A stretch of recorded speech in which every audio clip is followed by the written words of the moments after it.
is Talking Back to Suicide. My name is Dr. Diane Kaufman, a poet, artist, retired child psychiatrist. I prefer to be called Diana for my creative self. And there's Kino Isaac coming to us from South Africa, DJ, music producer, entrepreneur, and mental health advocate for independent artists. And our special guest today is Dr. David Conant Norville. So, hi, Dave.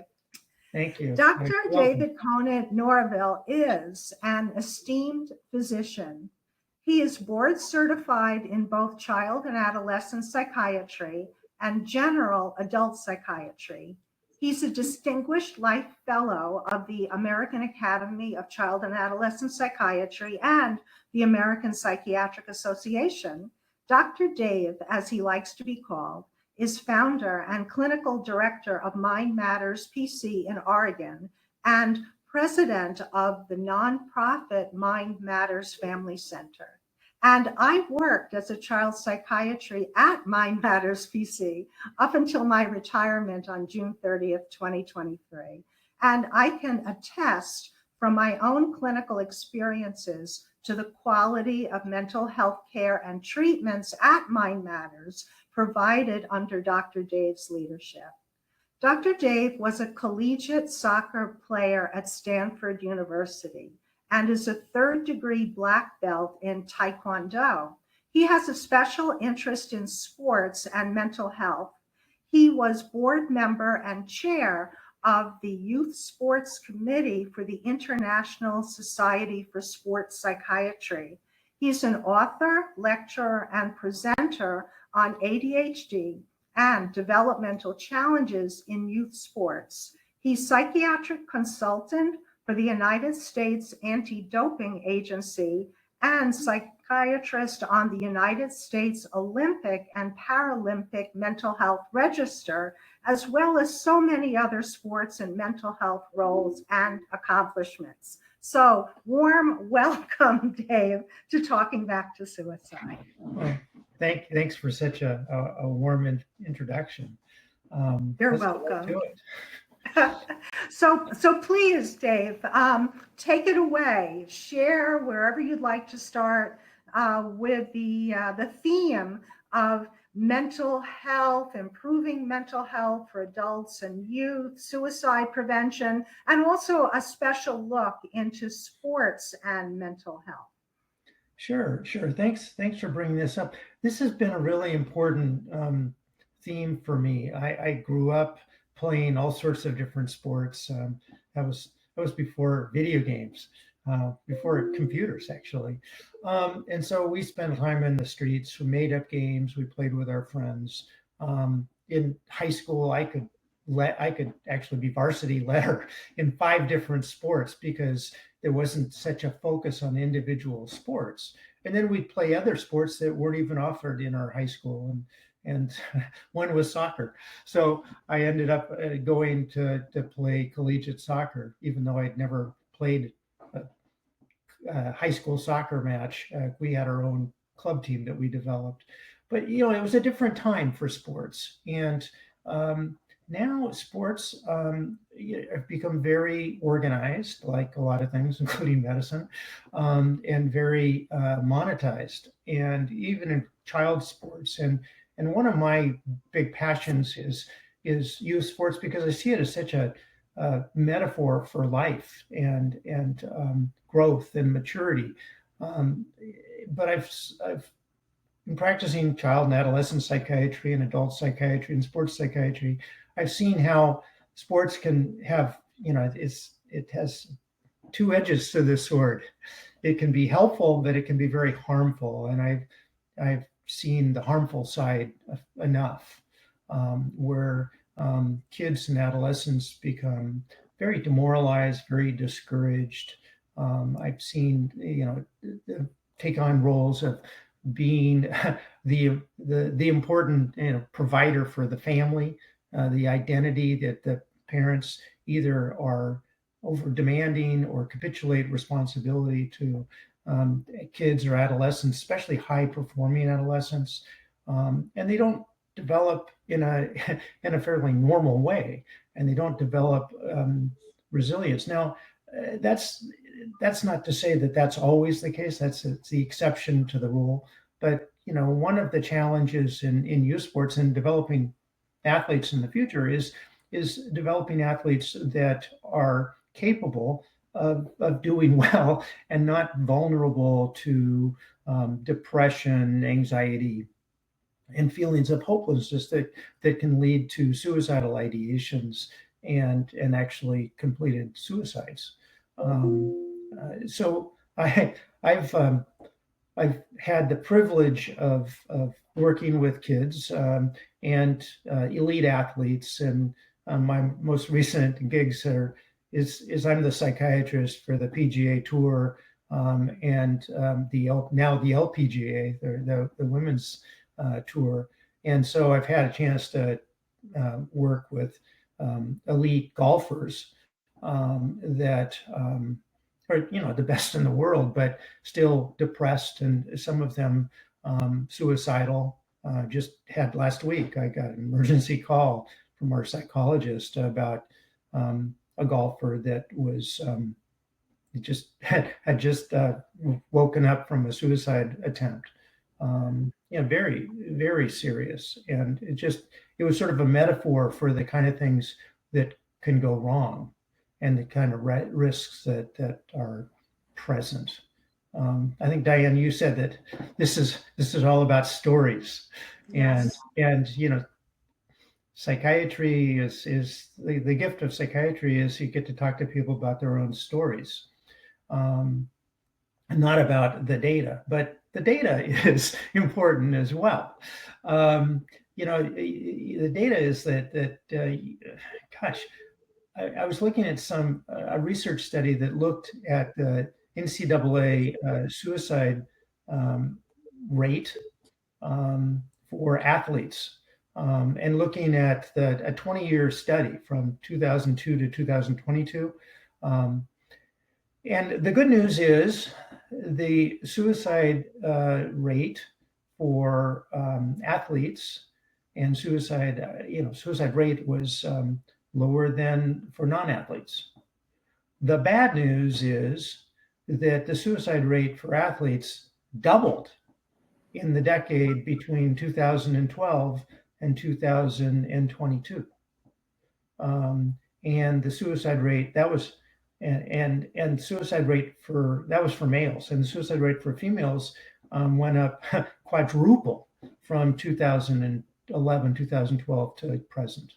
So there's something going on, and I actually have seen it, but there's the data there just in young athletes, and the risk of those athletes was being male, and ironically, as you would not guess, I'll ask you to guess. Oh my goodness. Which sport had the greatest risk? It's male, but which sport? In collegiate athletics in the U.S. Well, I'll start off by saying I don't know, and then I'll say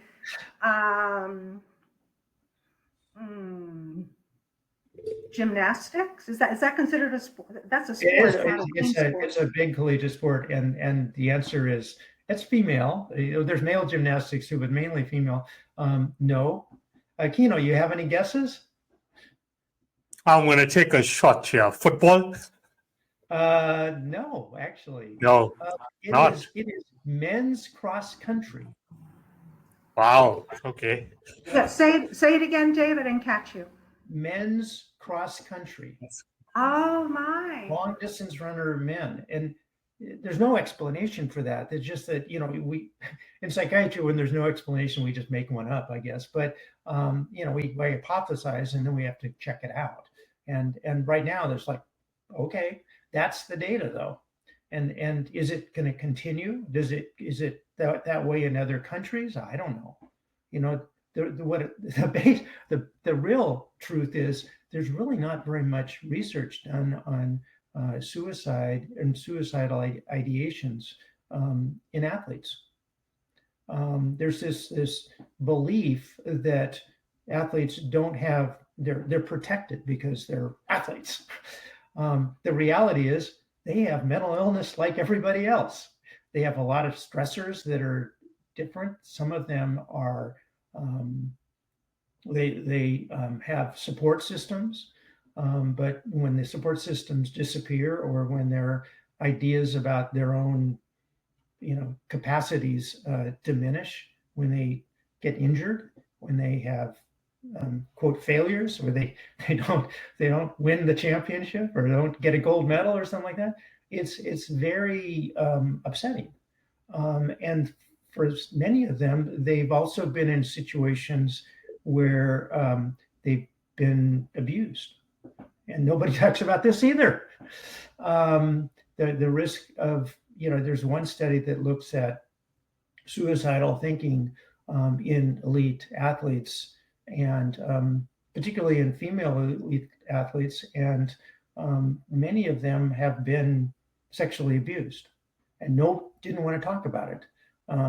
They've been And physically. Dave, are you also talking about sexual abuse that's occurring within the sport itself with the physical health providers? Because there's been Well, those have been pretty highly publicized.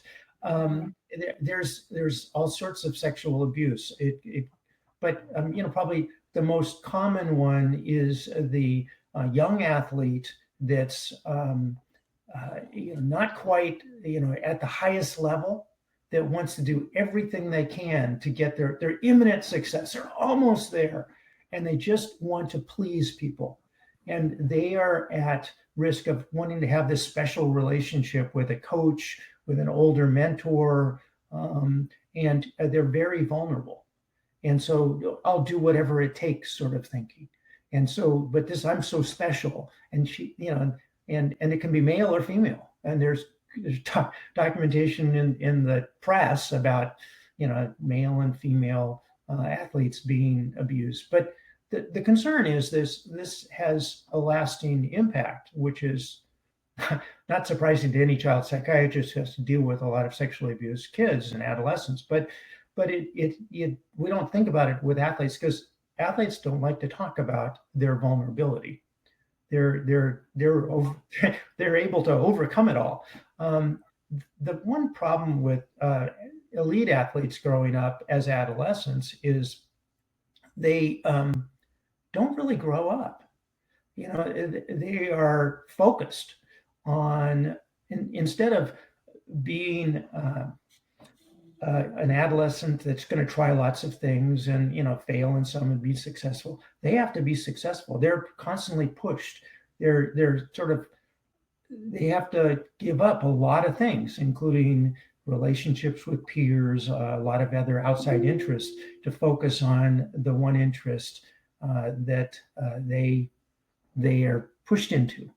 And they enjoy it. They enjoy the success. They have extraordinary goals, some of which want to make the Olympics, which is once every 4 years, and there's just a very small group, especially in the US.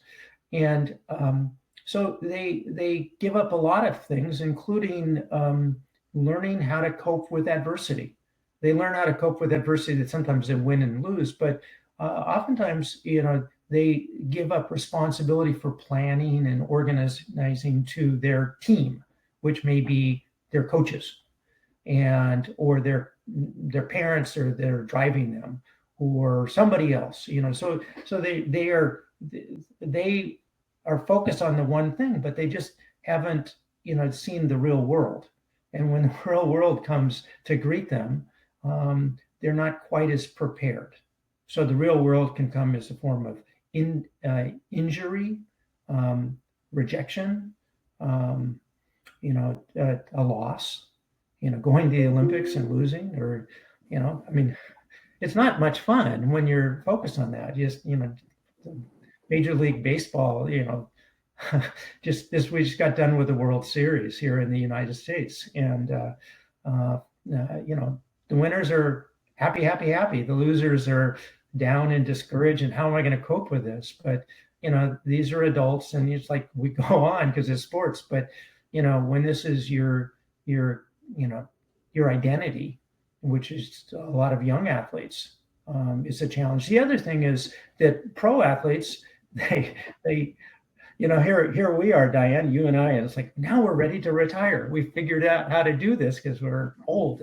Not you, but me.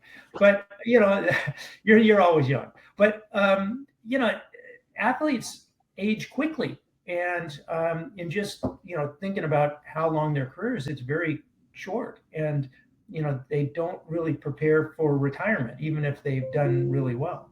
And so that's a big challenge too. That abrupt retirement, oftentimes because of injury or because, well, there's some young person that's a little bit better according to the coach, and so they still want to play and still think they can play, but they have to come up to a point where, yeah, the younger folks are a little bit faster and can jump a little bit higher, or they're just have a little more energy. They may not have as much judgment, but they're the future. And so that's a hard thing to give up when you've always been, when you're young, when you're 30 years old. I mean, that's I've seen this now just recently on the PGA Tour. When with golfers, they come in and they want to be pros and they're doing well, and then they start to grow up.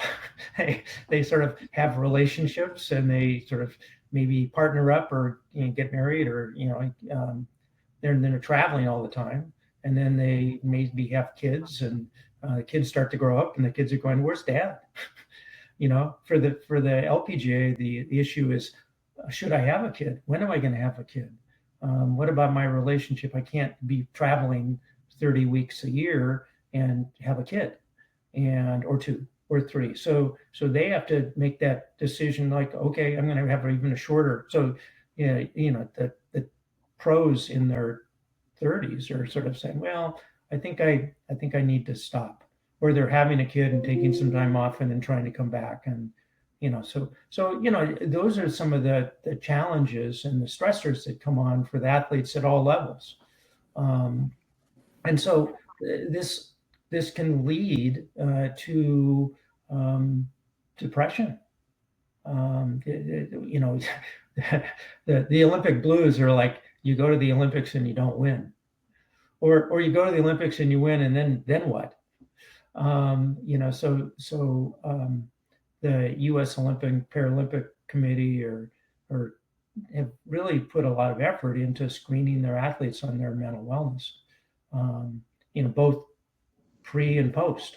And they've tried to develop, tools in the IOC, the International Olympic Committee, has tried to develop, mental health screening tools to help. And there's been a bigger push recently in the last 5 years at the Olympic level in trying to inform medical professionals or athletic professionals, including coaches, on how to identify depression and mental health challenges, and suicidal thinking. Even though fortunately suicidal thinking and suicidal actions are not. Dave, to what extent do you think that having a mental health concern is still kept in as a secret by that athlete, feeling perhaps shame, and or if I let somebody know how I'm feeling, that's going to negatively affect my career and their perception of me, thereby fueling further, I don't want to tell anybody. Well, I think it's still a problem. It was a big problem back in the late 90s when the whole field of sports psychiatry began to evolve. And I was on the board of directors for the ISSP, International Society for Sports Psychiatry, from 2002 till 2018 or something like that. But that was one of the things we were always fighting. We were trying to figure out how to get the attention of the sports community, and how to develop, in my mind, healthy youth sports that were becoming unhealthy. And with that, kids were not participating as much. But also healthy youth sports in the pro level and the elite level. And, it's been a slow progression of having conferences, have athletes that wanted to talk about their struggles, meet with at the American Psychiatric Association meeting and American Academy of Child and Adolescent Psychiatry, and talking about the challenges to professionals, trying to get the word out to coaches, to school districts, to professional organizations, and finally, to the IOC and to professional leagues. Now all the professional leagues have psychiatric consultants and programs, at least in this country. I mean, I think that even FIFA is trying to do that. I don't know how it is all over the world with soccer or football, as most people want to call it. But I think there's more awareness of the importance of your mental health in sports. Certainly, because of concussions and the challenges from that, the NFL has been focused on concussions, but with that, they also have hired psychiatrists and psychologists, mental health professionals to help. The challenge is still the challenge, as you pointed out. So if I tell people about my struggles, am I going to lose my spot? So there's this conflict between the medical professionals or the mental health professionals and the team. The team wants to know, how fit is this person? How capable is this person? And so really tell me all the stuff you know. The coaches want to know. The owners want to know. Can I trade this person? Should I trade this? Should I tell them about? It's like, they do have a little bit of bias against folks that have psychiatric difficulties. I think the NBA has, they require each team to have a consulting psychiatrist and a mental health professional, usually a psychologist. So Major League Baseball has been doing this for quite a while. And they've, minor league, you always, when you think about the major leagues, you say, okay, that's important. But the real stressors are in the minor leagues, where people are sort of, how do I get there? And what do I need to do? And what is going to cut me short? Am I doing the right thing? And they don't get paid much. It's like, can I make a living doing this? But the goal is always to make it to the big leagues, in everything. Now we have the other issue in college sports with NIL, and at least in this country, internationally, it's not as collegiate sports aren't as big a thing, but here in this country, it's like the minor leagues for professional sports, and then we have the NBA has my sort of minor league group, a set of teams too, and we're seeing the same thing in women's sports. One of the things, I could go on and on, I guess. One of the things about being the golf psychiatrist now to the leagues is trying to be available to them and trying to develop a mental wellness program that allows access to golfers, where if the tour finds a concern, they let us know, but that we just say, we got it handled, thank you very much. And then we don't go beyond that. We just work with the golfers directly, and we keep it within our team. But we do have a team. We have a psychologist, psychiatrist, medical director, and we have a lot of separation from the administration. But that's in sports where everybody is their own business. in individual sports, it's like tennis and golf. For team sports, where there's, the owner has invested a lot of money, and then there's a general manager, and then there's coaches, and everybody's worried about winning and losing.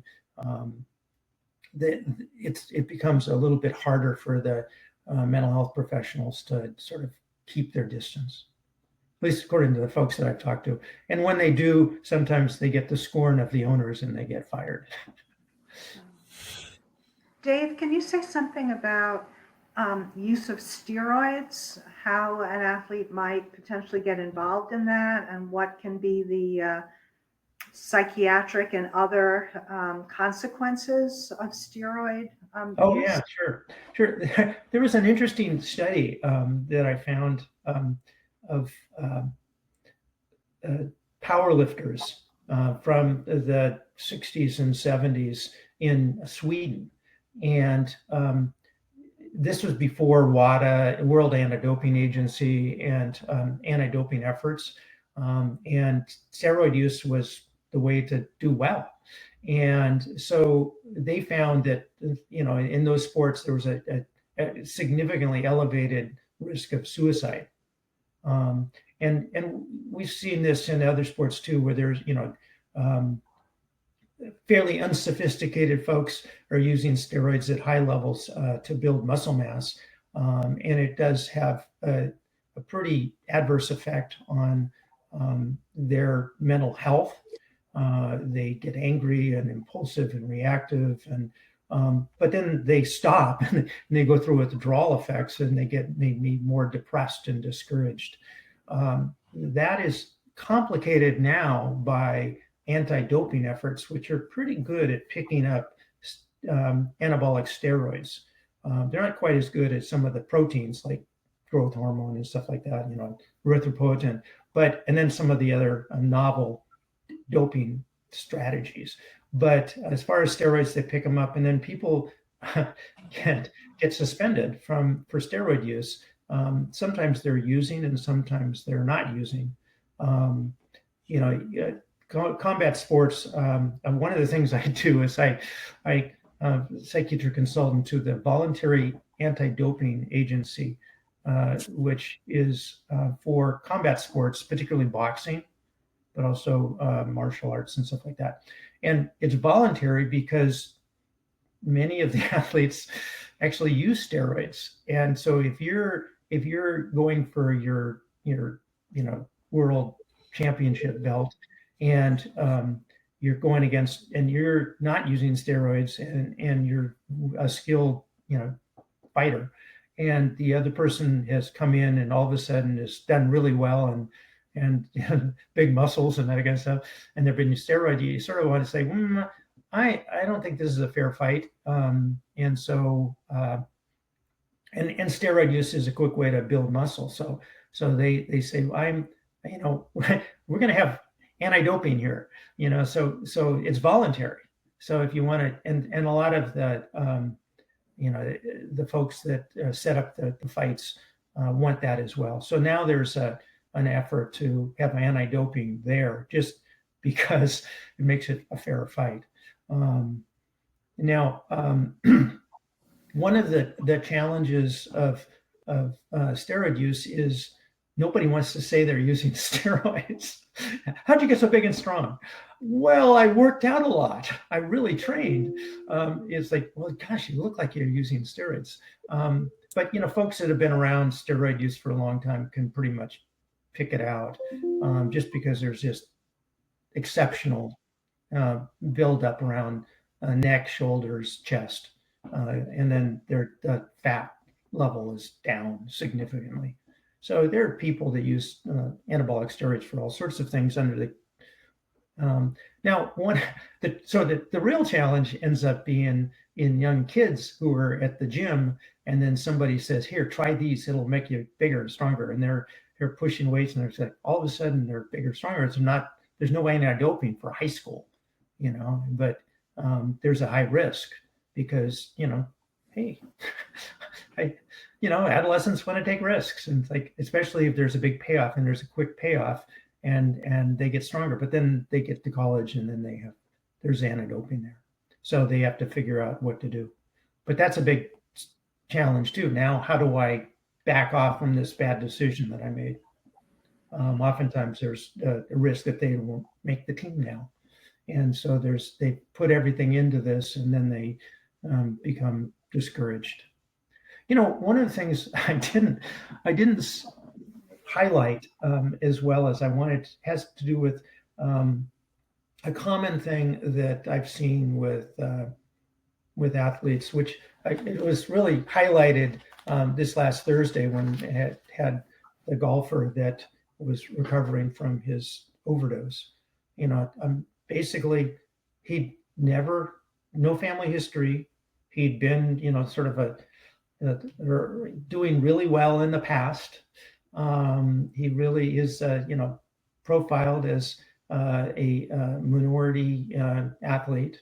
Had a lot of support, and sort of lost the support over time just because of politics and because of COVID and that kind of stuff.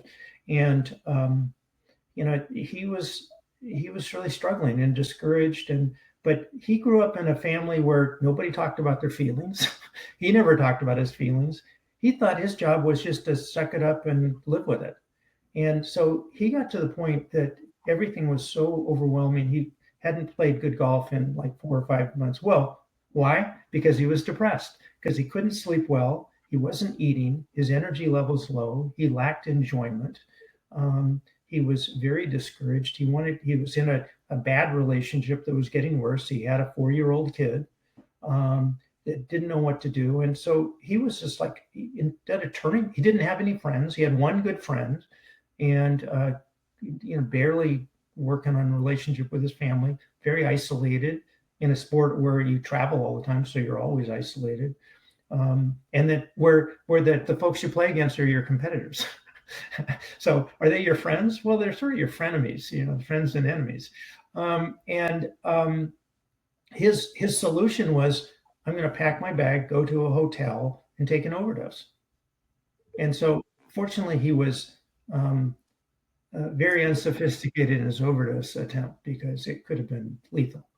And he woke up from it and just like, oh, I don't know what to do. So he called, one of the PGA support staff, the players support that he knew, and then got the ball rolling. And we were on him within an hour.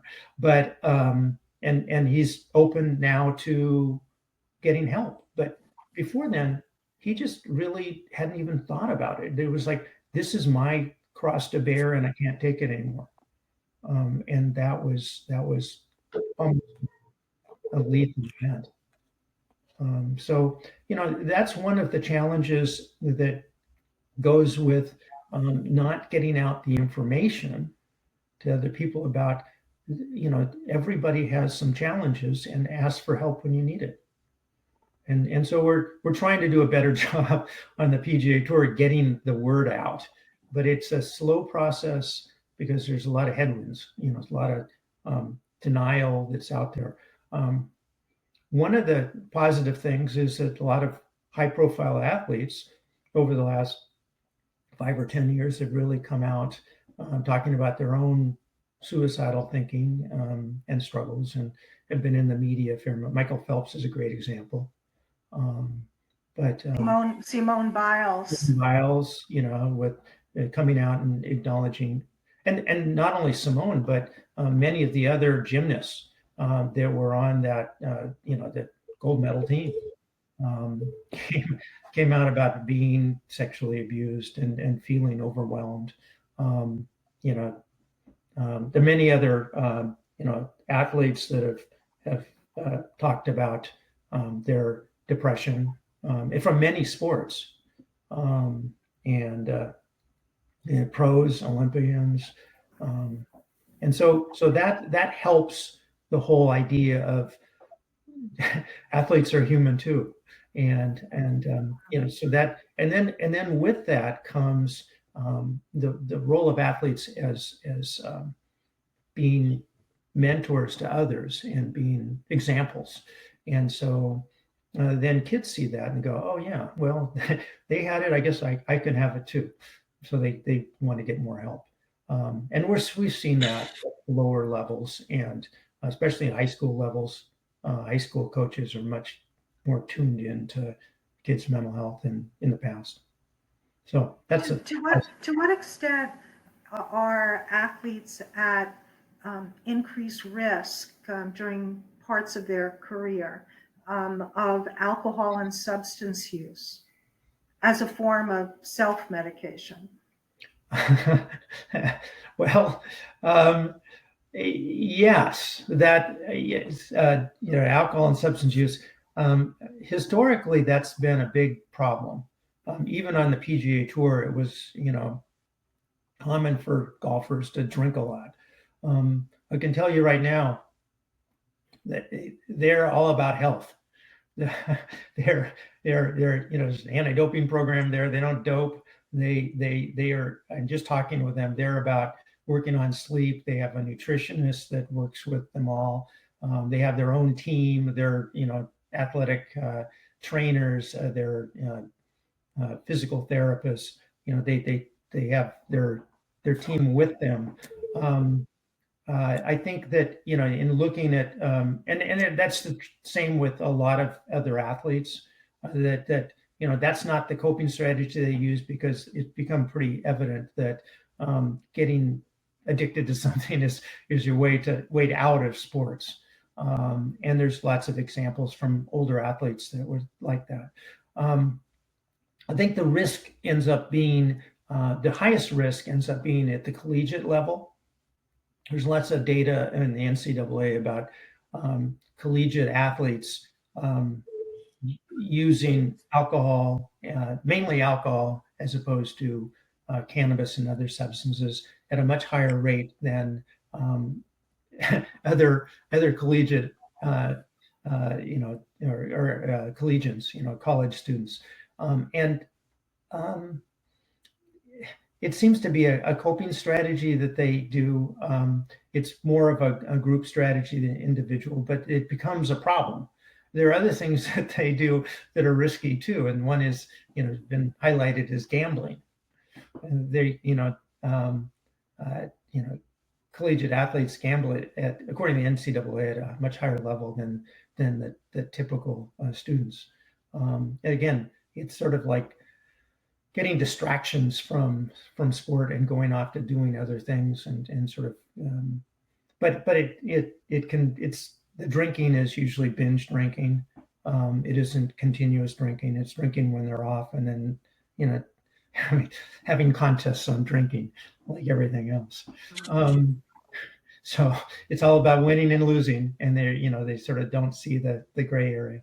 So anyway, I also have a question. That's sort of some of the data. I also have a question on, you mentioned concussions earlier on, but traumatic brain injuries that may not be detected, but a person participating in certain sports are at increased risk of that, which potentially could be associated with suicidality, as well as there's some suggestion it could be related to homicidality as well, a dysfunctional brain behavior. Yeah. Well, our brains are pretty important, and it's good to not injure them.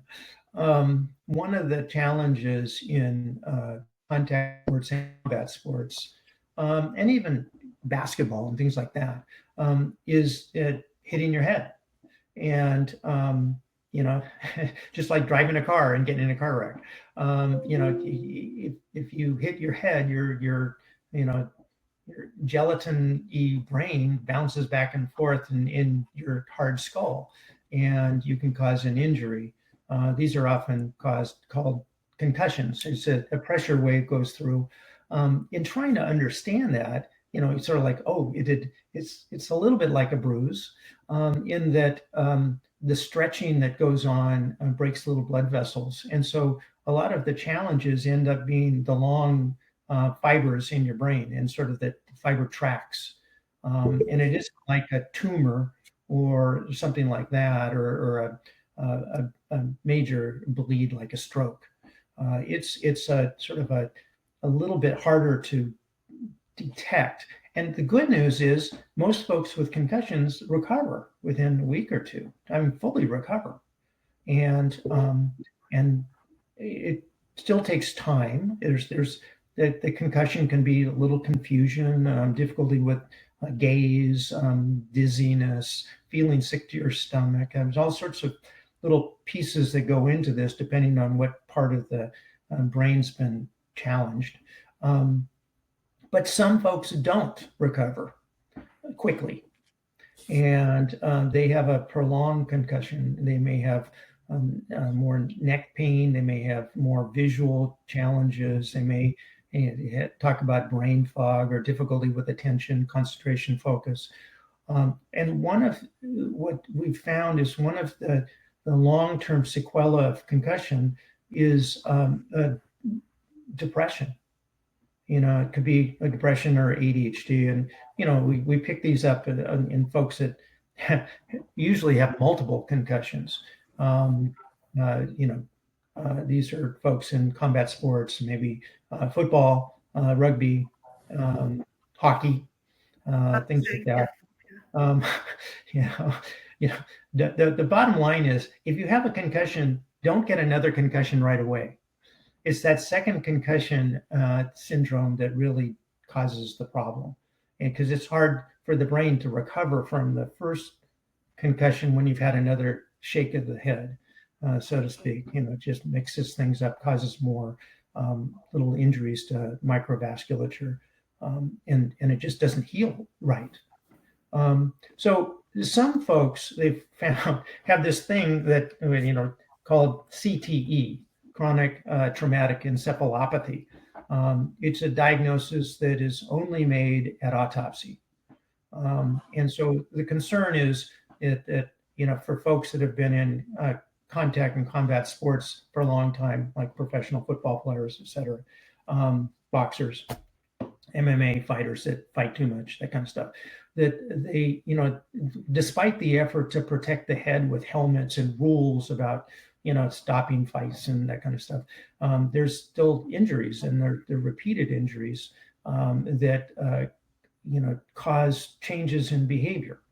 And it can look like dementia, forgetfulness, inattention, mood ranges, lack of enjoyment, a lot of these things that look like depression or sometimes, delirium or dementia.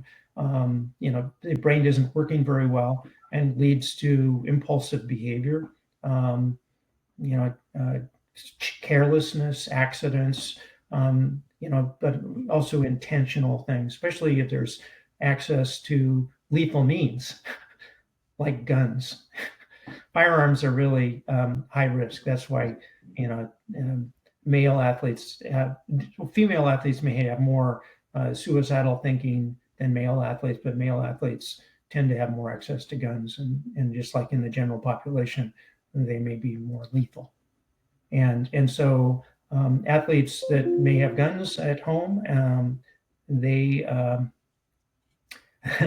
have higher risk. So that's one of the challenges if you have had erratic behavior and you have guns. You can use them, and then it makes the news because it's news. It doesn't happen every day, and it's shocking, and it's devastating. Then the diagnosis is made by autopsy. So it's after the fact. Oh yeah, we should have thought about that.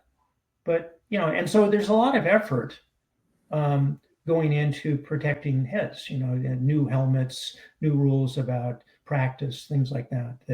And certainly that's the issue in the combat sports as well. Where it seems bloody and that kind of stuff. They stop the fights pretty quickly if they're concerned. In soccer, in football, they have protocols with concussion, and they pull people out. Because it used to be get back in there and get your second concussion.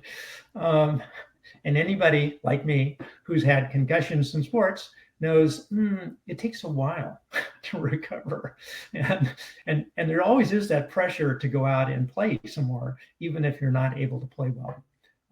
You can sort of, because you're sort of trained to do that, and somebody needs to hold you back. And in the NFL, they found you couldn't count on the coaches to do it, so you had to have neurologists watching on the sidelines for every game to make sure that if it spotted anyone, and they have spotters that are trained spotters, is somebody not looking right on the field, and then they pull them off. So there's efforts to help control this. I think it's the best control is don't injure your head. Good question though. Kino, what are your thoughts?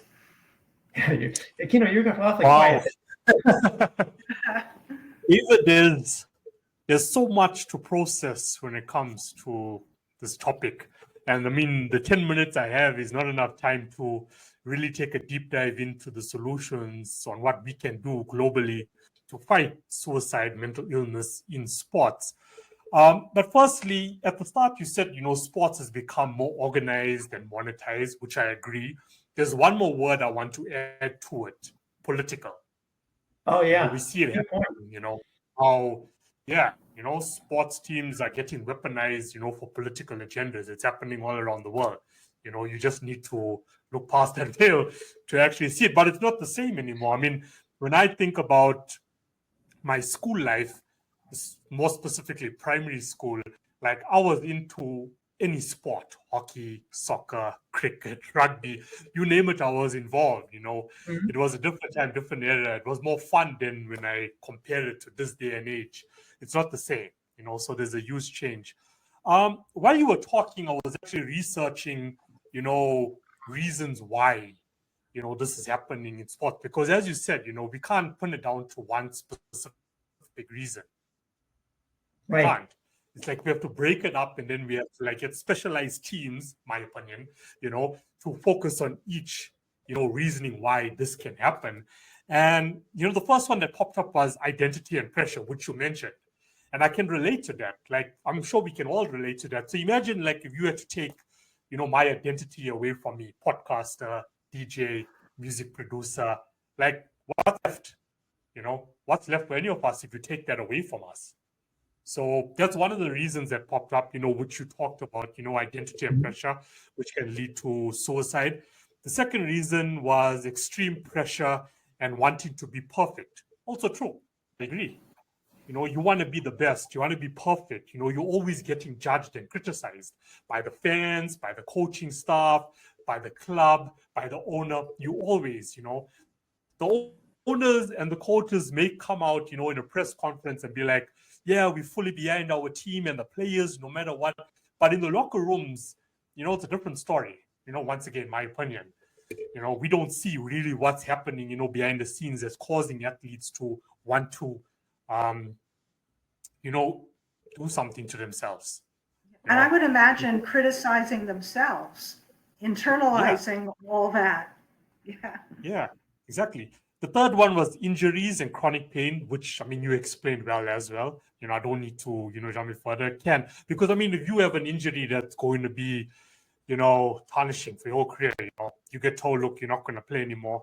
I link that back to identity. What's left for me to love? When I think about it, imagine if, I can't, God forbid, I can't see or talk and I can't be on a podcast anymore. What's left for me to do? Why should I live? So I can relate to that, personally. The fourth one, loneliness. Yeah, definitely. When you were talking about, being on the road for so many days in a year, loneliness, definitely, away from your family, children, which you explained well. 5, stigma around mental health, that was also brought up. Substance abuse, brought up by Diana. So that's on the list. And lack of mental health infrastructure. So that's the 7 top reasons that popped up while you were talking, that I was researching. So all these reasonings make sense to me, I may not be an athlete, but being in the entertainment industry, I can relate to this. It's not too far off. So, the question is going forward is, the solutions. What do we do? Because you can't tackle it all at once. You have to jump into each of these reasonings and set up like a team organization that's going to, deal with loneliness, deal with injuries. But it's like, wow, ambitious goal. All of it is an ambitious goal. Anything we're all doing is so ambitious. But you need the support of the global community to actually make that impact. So it was so insightful just listening to you, and getting that depth into how critical this actually is. I mean, from the outside, I won't know, you know. So, like, based on this reasoning, I mean, one question I can ask you, what do we do moving forward? What do we do? If you had like this, magic wand, If I'm the emperor of the world, okay, got it. Well, you brought up a wonderful thing. I'm a little bit, U.S. centric, unfortunately, but sports is worldwide, and there are different cultures in different sports, and then at elite sports, it's very political. I mean, that's what the Olympics is all about, is politics, but it's also international, and so you're seeing a lot of American soccer players go over to Europe and other places, golfers going other places. Travel is international. The most recent LPGA golf tournament was in Malaysia. After Korea, they take the swing over to Asia. They take the swing over to Europe. There's this whole thing about sports washing too, which is that's the World Cup in Qatar. It's like we have this oppressive government and everything, but we have the World Cup, so we're a good place. I think that pushing who's the best country is like, well, what is this? This is about sports. This isn't about a country, and who pays for this stuff is like, it's like, and then the identity that comes with elite sports. It's like, LA, everyone in LA is happy because we won the World Series, and the people in Toronto and Canada are going, oh, we lost, and it's like, well, no, it's just a game. I mean, it's sort of like, but if you're an athlete and you're carrying the weight of your country, and Michael Phelps talks about this, it's a big deal. It's oppressive. I don't know, in South Africa, it's like, are there South African athletes there that carry the weight of their country? I mean, maybe the rugby team or somebody. Mm-hmm. It's sort of like we speak up. I know in New Zealand, it's the All Blacks. They got to win because the identity of New Zealand is based on the All Blacks, and we identify folks from their country of origin in lots of different sports. And sometimes we're amazed here in the US that somebody from another country can come and do well. The Australian playing football. It's like, how do you know how to play football? How can you be so good? Or different sports like that. So, there are challenges that are worldwide and really have to do with politics and culture that you can't just fix in one place. I think that the Olympic Committee is sort of at least starting the conversation with a training program for the medical teams for the elite athletes. But the real problem is, how do you get this down at the youth level? Because most athletes are, like you and me. And we play a lot of sports when we were young, and then as we get older, we have to do other things, and we stay physically active, but we're not competitive, or we don't sort of aren't competitive in sports. I suppose my competitiveness is still around, as my wife often tells me. It's like, do you really think so? I said, oh yeah, and look at your family. So it's the family too. And so your origin really affects a lot of different things. And so what I've always hoped for is build healthy youth sports organizations. And I know that there are other countries that are doing this. Canada's doing it really well. Norway has put a lot of effort into, sports for everybody. I think that that theme is going out in Europe. I don't, I, in England, there's, kids play sports, and then there's no college sports really. It's all club stuff. The thing is that you get drafted into the pros, at an early age there, and you don't go to college. In Asia, I don't know about the Chinese sports machine, but in Japan and Korea, I can tell you, golfers, it's like focus. You just, it's win or lose, and there's just a tremendous pressure on young athletes. You're either going to make it or you're not, and that's the only thing you can do. And the whole family identity is based on the success of their child athlete, because it's, you're taking on the role of the family. So there's a lot of pressure there. You have to have people in each culture determining how you present this, and then what are the positives and negatives. That it can't be, there isn't one solution for everybody. I think the solution for the U.S. is probably not the solution for Mexico, which is not the solution for Colombia, which is not the solution for even Canada, let alone Africa. It's like, and I just was in Africa, last spring, and traveling around, and there were so many kids playing sports out in the street with no shoes on. There were soccer games everywhere.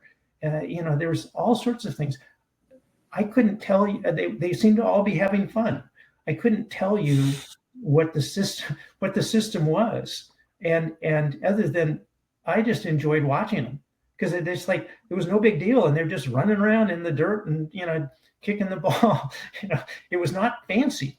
They did not have uniforms. They sort of had uniforms, but they didn't have fancy uniforms. They certainly didn't have fancy playing fields, and they didn't have fancy goals. It was very different than the club, soccer experience here in the U.S. But it seemed healthy and engaged, and out in the dirt roads they were playing too. They were always playing. I was just about all these kids, and sort of like they're just playing something, and so what is the structure there? I don't know. I mean, what so Kino, I had to throw this back on you. It's like, how do we do this in South Africa? How do you do this in Botswana? I think, places throughout Africa, like I prefer to use the word football, not soccer, but in Africa, soccer is like a popular word to use. Soccer has always been part of, Africa's heritage. So any part of Africa, I mean, even when I was growing up, to play soccer on the road with no shoes, if you had a goalpost, cool. What is, you should put like one bun on this side, one bun on that side, and that was a goalpost. Exactly. But it's a sport that, brings unity in a society, can be a small community, can be a whole country. For me, it used to be a sport that, brought unity within Africa, if you went country by country. For now, as you mentioned, organized, monetized, political, that culture for me is not there any longer. Oh, wow. It's just not there any longer. If I look back at 2010, when South Africa hosted the FIFA World Cup, because of politicians and political agendas, we could be hosting like some of the top players worldwide in the country after hosting a World Cup and building the amazing stadiums that we did build in South Africa. But politicians, they messed that all up for us. They messed it all up for us. So when we see kids on the streets in the mud, the dirt roads playing football, that is their only hope. subconsciously. That is their Yeah. only hope. When they look at Oh. all the international stars around the world, that is their way out. And they are going to do the best they can to get out. Yeah. And I feel for them because the chances are so slim, with how sports is evolving. And it's evolving in a way that I am not happy with. I'm not comfortable with, if I put it down to Africa. I'm just not. It's going to leave Yeah. like a lot of children devastated. And, Mhm. talking about mental illness and suicide, clearly there's going to be an increase, in this in the years to come. Because there is no solution. There's no solution from the governments, Like if I had a magic wand, like the one I gave to you, I would eliminate international competition. I feel like competing country against country is making the world so much more divided.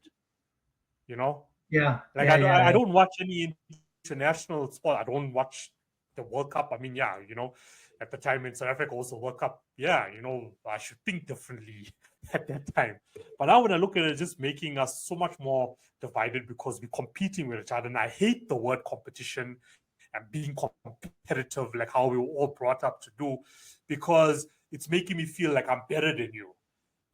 And maybe I am better than you because I got a certain skill that you don't. We're all born with certain skills, but my skill may not be kicking the ball or, the tennis racket, being a great sportsman. That may not be my talent.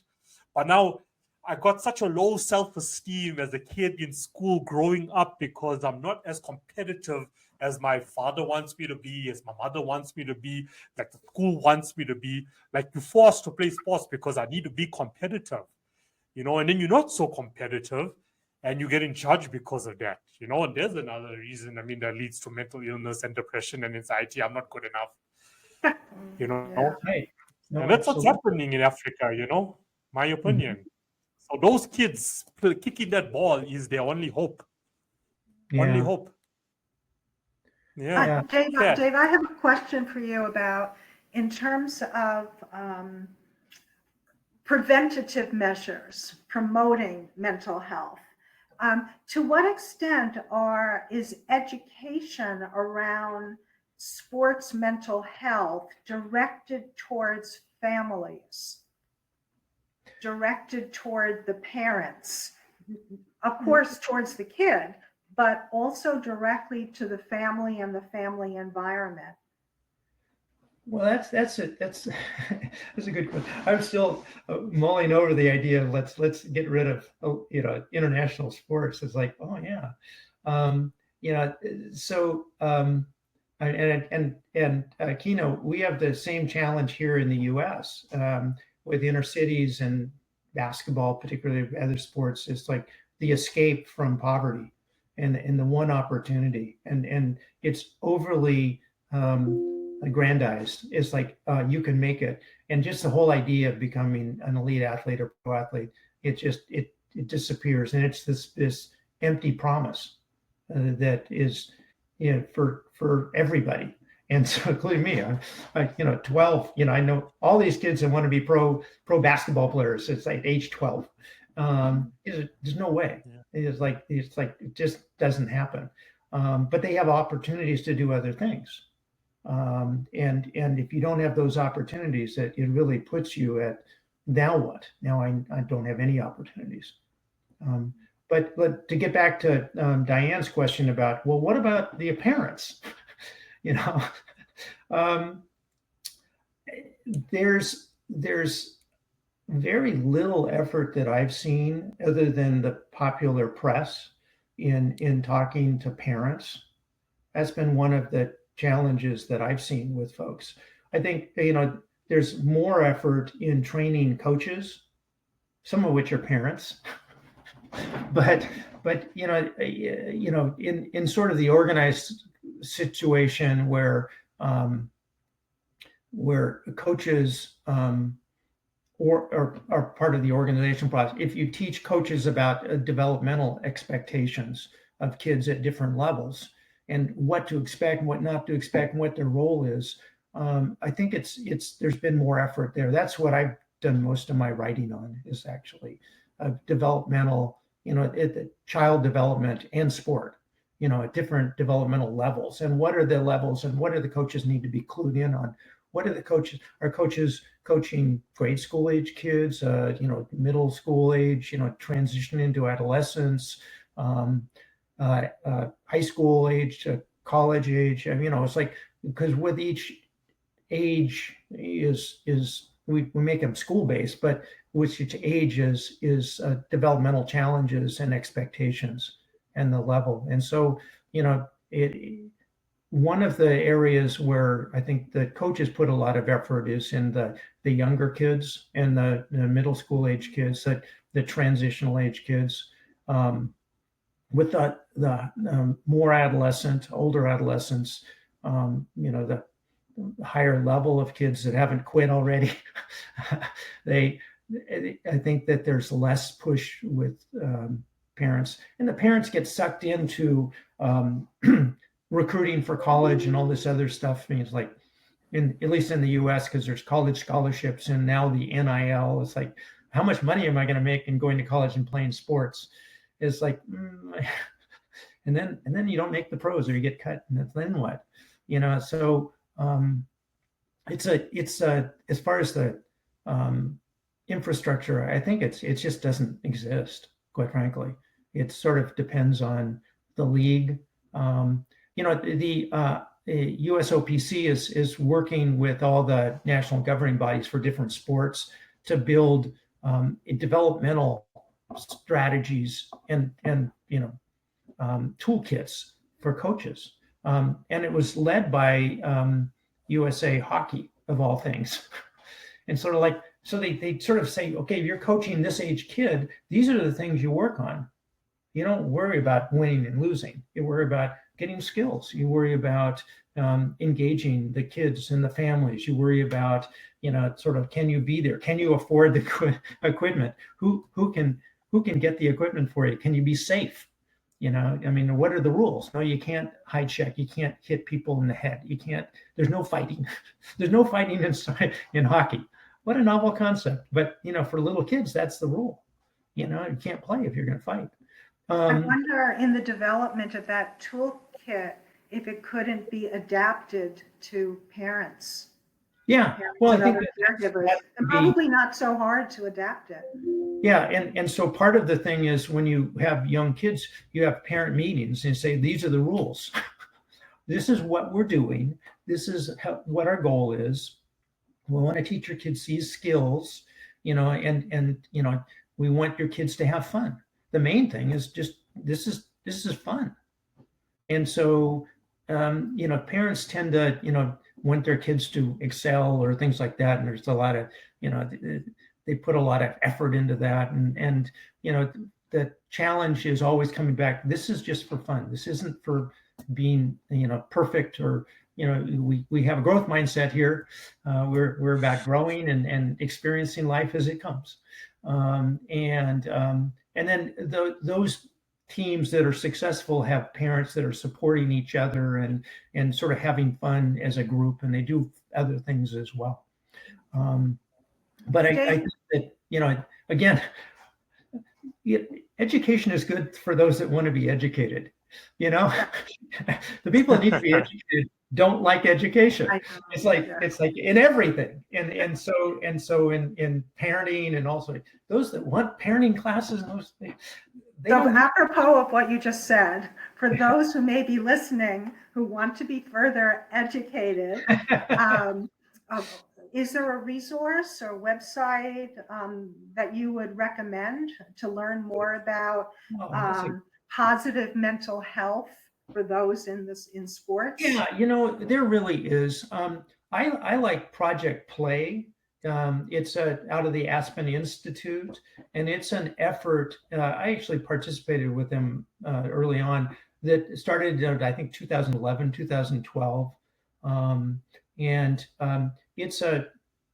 It's a project of building healthy youth sports and trying to understand youth sports. And there's a whole website set up, care of the Aspen Institute, that is filled with all sorts of information about what does it take to be healthy, and healthy youth That's sports internationally. fantastic. I will include that in the description. Project Play, yeah. Project Play. Well, Mhm. thank you so much, Dr. Dave, for informing us, Well, right?